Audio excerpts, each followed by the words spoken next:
आप सब, आशा करती हूँ आप सब अच्छे होंगे। तो जी मैं रेखा फिर से स्वागत करती हूँ आप सबका एक और नए व्लॉग में। और मैं हरियाणा के भिवानी ज़िले की रहने वाली हूँ।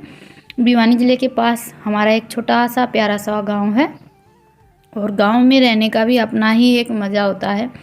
गांव की अहमियत देखिए, ज़्यादा तो वो समझ सकते हैं जो गांव से कभी बाहर जाते हैं, जैसे घर खर्च चलाने के लिए या फिर बाहर नौकरी लग जाती है तो किसी ना किसी मजबूरी से हमें घर से निकलना ही रहता है। तो घर से निकलने के बाद फिर हमें गांव बहुत ज़्यादा याद रहता है। जो बाकी गांव में रहते हैं ना, उनको तो इतना ज़्यादा खास नहीं लगता है अपना रहन सहन। बाकी कभी आप अपने गांव से बाहर जाते हैं ना, फिर वो दिन गलियां सब बहुत ज़्यादा याद आते हैं। और मुझे ये सारी बातें ज़्यादातर यूट्यूब पर आने के बाद ही पता चली हैं। पहले तो मुझे भी इतना ज़्यादा कुछ फील नहीं होता था। और हम ये सारी बातें समझ सकते हैं क्योंकि शादी से पहले हम मायके में रहते हैं तो हमें इतना ज़्यादा उस घर और आंगन से लगाव नहीं रहता है।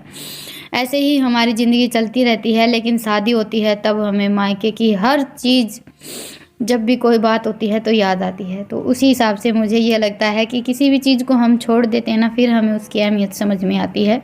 तो जी बस अभी आप सबसे काफ़ी बातें हो गई हैं और आज मैं आप सबके लिए लेकर आई हूँ गांव की सिंपल सी मॉर्निंग रूटीन। भैंसों को बाहर निकाला, उसके बाद फिर उन्होंने दूध निकाल दिया था। मैंने अभी चाय रख दी है और बच्चों के लिए नाश्ते में पराठे बनाकर तैयार किए थे सिंपल से।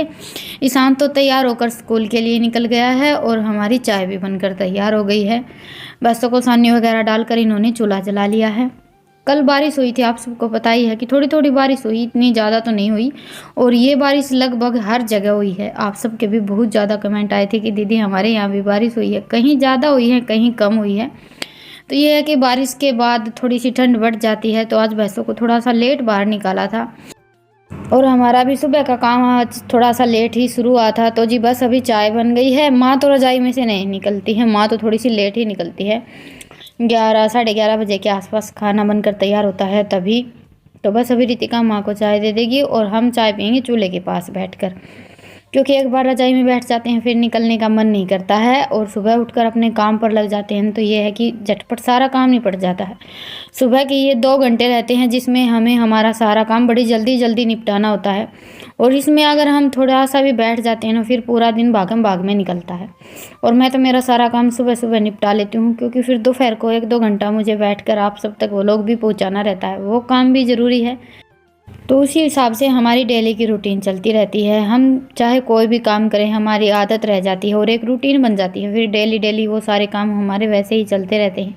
चाहे काम ज़्यादा हो या कम हो, हम अपनी एक रूटीन सेट करके रखते हैं और उसी हिसाब से फिर हमारा काम चलता है। तो अभी झाड़ू लगाएंगे बाद में। सबसे पहले आज मैंने गोबर ही उठाया था। मौसम चेंज हो रखा है। आज भी वैसे सुबह सुबह ऐसा ही लग रहा था जैसे कि बारिश आएगी, तो पहले मैंने अंदर का गोबर उठा दिया था। कल सुबह हल्की हल्की बारिश आनी स्टार्ट हुई थी, तभी भैंसों को अंदर बांध दिया था। उसके बाद फिर बाहर निकाला ही नहीं था। तो कल का पूरे दिन का और रात का ऐसा करके थोड़ा सा ज़्यादा गोबर इकट्ठा हो गया था। तो मैंने सोचा कि चलो पहले वो काम निपटा लेते हैं, उसके बाद फिर मैंने अंदर की साफ़ सफाई की। एक दिन मौसम चेंज हो जाता है तो घर का ऐसा हाल हो जाता है कि कई दिन हो गए हैं ना तो साफ़ सफाई की है ना झाड़ू लगाई है। और ये देखिए किचन में भी कितना फैला हुआ है। नहीं तो ये किचन तो मैं बिल्कुल साफ़ सुथरा रखती हूँ, क्योंकि इसमें इतना ज़्यादा सामान तो रहता नहीं है। वैसे तो देखिए किचन हमेशा ही साफ़ रहता है, लेकिन यहाँ पर मैं कम ही चीज़ें रखती हूँ। जो खाने की ज़रूरी चीज़ें रहती हैं ना, बस वही रखती हूँ। तो बस अभी मैंने ये लकड़ी वगैरह यहाँ डाल रखी थी, ये बाहर निकाल देती हूँ। हल्की हल्की धूप निकलनी स्टार्ट हो गई थी, बादल छट गए थे। तो मैं सोचा चलो मौसम साफ़ हो गया है तो अभी अपनी थोड़ी बहुत साफ़ सफाई कर लेते हैं। ये आटा पिसवा कर लेकर आए थे कल। हमारी चक्की तो कई दिन हो गए अभी ख़राब हो रखी है, तो आटा घर पर पीसता नहीं है, तो वो डाल दिया है मैंने। और उसके बाद फिर अभी जो थोड़ा बहुत सामान रख रखा है ना, वो बाहर निकाल देती हूँ।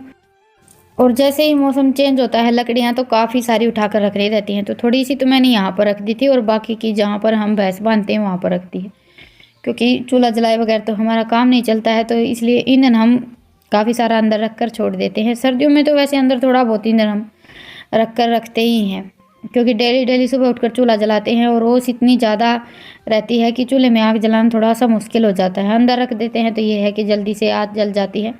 तो जी बस अभी यहाँ पर झाड़ू लगाऊंगी, उसके बाद फिर पोछा लगाएंगे, चूल्हे की लिपाई पुताई करेंगे। कल से चूल्हे की लिपाई पुताई मैंने की ही नहीं थी। और अंदर की साफ़ सफाई तो हो गई थी, अंदर का काम मैंने पहले निपटाया था। उसके बाद फिर मैं बाहर आ गई थी। बाहर का मौसम कुछ ऐसा लग रहा था आज जैसे कि फिर से बारिश आएगी।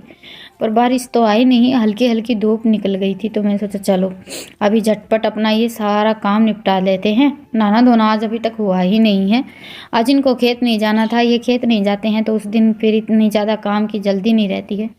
और इस मौसम में चाय थोड़ी सी ज़्यादा हो जाती है ना, फिर इतनी ज़्यादा भूख भी नहीं लगती है खाना खाने की। तो सुबह से 2-3 बार चाय पी ली थी, उसके बाद फिर अभी तक खाना बनाने की तो कोई तैयारी मेरी हुई नहीं है, बस घर के कामों में ही लगी हुई हूँ।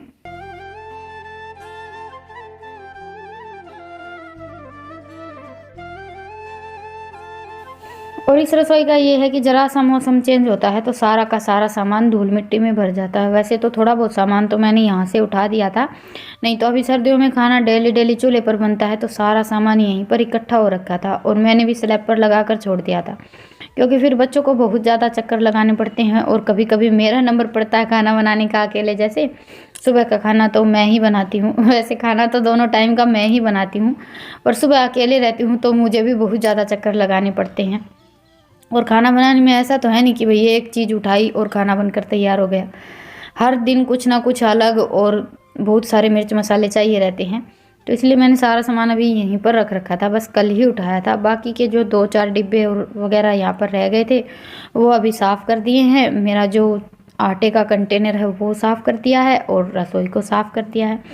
रसोई में फैला रसा फैल जाता है ना, उसके बाद फिर मुझे बिल्कुल भी अच्छा नहीं लगता है। किचन बस साफ़ सुथरी होनी चाहिए, बाकी तो घर में देखिए सामान फैल जाता है तो चल जाता है, लेकिन मैं रसोई अंदर की भी और बाहर की भी हमेशा साफ़ रखती हूँ। अपनी तरफ से तो देखिए हम पूरे घर को साफ़ रखने की कोशिश करते ही हैं, और हम औरतों की बस यही रहती है पूरा दिन। सुबह उठते हैं तो लग जाते हैं कि घर बिल्कुल साफ़ सुथरा होना चाहिए, और घर जिस दिन फैला हुआ रहता है ना, उस दिन तो कोई ना कोई आ ही जाता है। वैसे हम डेली डेली घर की साफ़ सफाई करके अच्छी तरह से सेट करके रखते हैं तो कोई नहीं आता। और कभी कभी ऐसा होता है कि घर फैला हुआ रहता है, नहीं हो पाता है सारा काम, उस दिन किसी ना किसी का आना हो ही जाता है। मेरे साथ तो ऐसा बहुत ज़्यादा होता है। जिस दिन भी काम थोड़ा सा लेट हो जाता है या फिर किसी काम से घर में फैला रहता है तो उस दिन किसी ना किसी का आना होता ही होता है, और फिर बड़ा अजीब सा लगता है।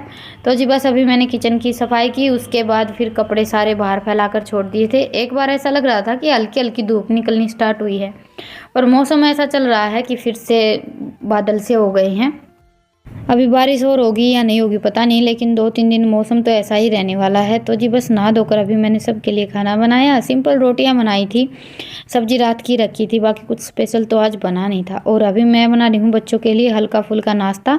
तो उसके लिए मैंने ये पोहा ले लिया है और इसको हम हल्का सा कढ़ाई में भून लेंगे। तेल वगैरह कुछ नहीं डाला है मैंने, बिल्कुल धीमी धीमी आंच पर भूनेंगे हम इसे। इतना ज़्यादा टाइम भी नहीं लगता है, ज़्यादा से ज़्यादा 4-5 मिनट लगती हैं। बस एक बार हमारी कढ़ाई गर्म हो जाए, और स्टील की कढ़ाई को गर्म होने में तो बिल्कुल ही टाइम नहीं लगता है, बड़ी जल्दी गर्म हो जाती है और इसमें चीज़ें चिपकती भी हैं। पता नहीं ये कढ़ाई हल्की है या क्या बात है, पर ज़्यादातर खाना बनाते टाइम लो फ्लेम या लो टू मीडियम फ्लेम ही रखनी पड़ती है। बड़ी जल्दी जैसे हम खाने में कुछ भी बनाते हैं ना, इसमें चिपक जाता है। तो जी बस अभी पोहा हमारा भुन गया है। इसको आप हाथ से ऐसे तोड़कर देख लीजिए। भुनने के बाद वैसे तो पता ही चल जाता है, हल्का सा कलर चेंज हो जाता है, या फिर आप हाथ से तोड़कर देख लीजिए। तो जी बस अभी पोहा हमारा भुन गया था। उसके बाद फिर मैंने फिर से कढ़ाई रख ली है, थोड़ा सा तेल डाल दिया और सबसे पहले डाला जीरा। जीरा हल्का सा चटकने के बाद फिर मैंने ये एक प्याज डाली है। एक बड़े साइज़ की प्याज कट की थी मैंने। प्याज को हमें भूनना नहीं है, बस हल्का सा कलर चेंज हो जाए। और साथ में डाल दी हैं ये 3-4 हरी मिर्च। तीखे के लिए हरी मिर्च ही काफ़ी रहती हैं पोहे में। इनको भी बस हल्का सा भून लेते हैं, और इसी टाइम पर इसमें मैंने डाल दी है थोड़ी सी कच्ची मूंगफली। आप चाहें तो तेल में पहले भी भून सकते हैं, लेकिन मेरा आप सबको पता ही है भूलने की कितनी अच्छी बीमारी है, तो सारी चीज़ें भूल ही जाती हूँ। तो मुझे अभी ध्यान आया था, तो बस मैंने तेल में प्याज के साथ ही मूँगफली डाल दी है। वैसे भी मूँगफली भी बड़ी जल्दी भून जाती हैं। तो बस अभी मूंगफली हमारी भुन गई हैं, और अभी इसी टाइम पर इसमें हम डाल देंगे थोड़ा सा नमक, और थोड़ी सी हल्दी डाली है मैंने। आधी चम्मच के आसपास हल्दी डाली थी, और साथ में डाला है 1 चम्मच अमचूर पाउडर। हल्का सा खट्टापन ज़्यादा रहता है ना, तभी ये सारी चीज़ें खाने में और भी ज़्यादा अच्छी लगती हैं। साथ में डाल दिया काफ़ी सारा हरा धनिया। बस 1 मिनट के लिए सारी चीज़ों को मिक्स किया और फिर डाल दिया पोहा। बस पोहा डालने के बाद इसको 4-5 मिनट के लिए अच्छी तरह से मिक्स कीजिए। और ये हमारी इंस्टेंट वाली भुजिया, पोहा, कुछ भी बोल लीजिए आप, लेकिन ये नाश्ता खाने में बहुत ज़्यादा अच्छा लगता है और झटपट बनकर तैयार हो जाता है, इतना ज़्यादा टाइम भी नहीं लगता है। लास्ट में इसमें मैं डालूँगी आधा नींबू का रस, क्योंकि मेरे बच्चों को ये सारी चीज़ें हल्की सी खट्टी ज़्यादा रहती है ना, तभी पसंद आती है। तो घर पर हम कोई भी चीज़ बना रहे हैं तो अपने टेस्ट के हिसाब से ही बनाते हैं, तो इसलिए मैं तो ये है कि बच्चों को जैसी पसंद है वैसे ही थोड़ी बहुत चीज़ें ऊपर नीचे कर लेती हूँ। तो बस नींबू का रस डालने के बाद इसको अच्छी तरह से और मिक्स कर लेते हैं और ये हमारा आज का स्पेशल नाश्ता बनकर हो गया है तैयार। और ये देखिए कितना ज़्यादा टेस्टी बन रहा है, देखकर ही पता चल रहा है। और बच्चों को ये सारी चीज़ें कितनी पसंद आती हैं वो तो कोई बताने की ज़रूरत ही नहीं है। तो जी बस अभी बच्चों के लिए नाश्ता बनाकर रख दिया है और अभी मुझे कहीं जाना है, इसीलिए मैंने सारा काम थोड़ा सा जल्दी जल्दी ही निपटाया है।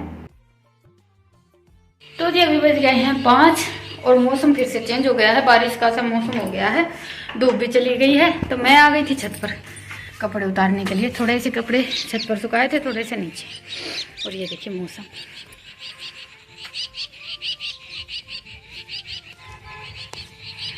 बारिश के बाद वैसे मौसम बड़ा अच्छा हो जाता है।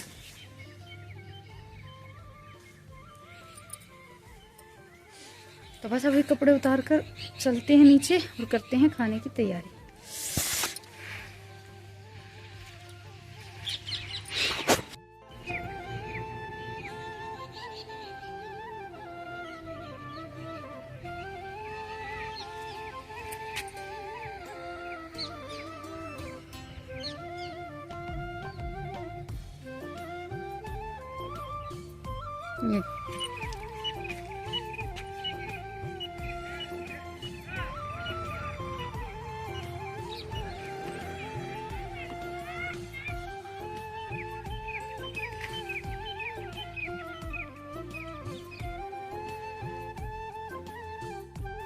और अभी लगे हाथ ये कपड़े भी तय बना कर रख देती हूँ। और घर से कहीं निकलते हैं ना, चाहे 10 मिनट के लिए ही क्यों ना जाएं, काम हमारा सारा इधर उधर हो जाता है। और आज अभी से तो ठंड इतनी ज़्यादा हो गई है, तो मेरा यह था कि जल्दी से खाना बनाकर तैयार कर लेती हूँ, क्योंकि खाना नहीं बनता है ना तब तक बच्चे भी इधर उधर घूमते रहते हैं। खाना वाना खाकर सर्दियों में तो थोड़ा सा जल्दी ही रजाई में चले जाते हैं, तभी अच्छा रहता है। और ये जाती ठंड है, ठंड आते टाइम और जाते टाइम थोड़ा सा ज़्यादा ही ध्यान रखना पड़ता है। अभी फरवरी आ गई है, तो अभी बस जैसे ही मौसम खुलेगा तो गर्मी ही स्टार्ट होगी।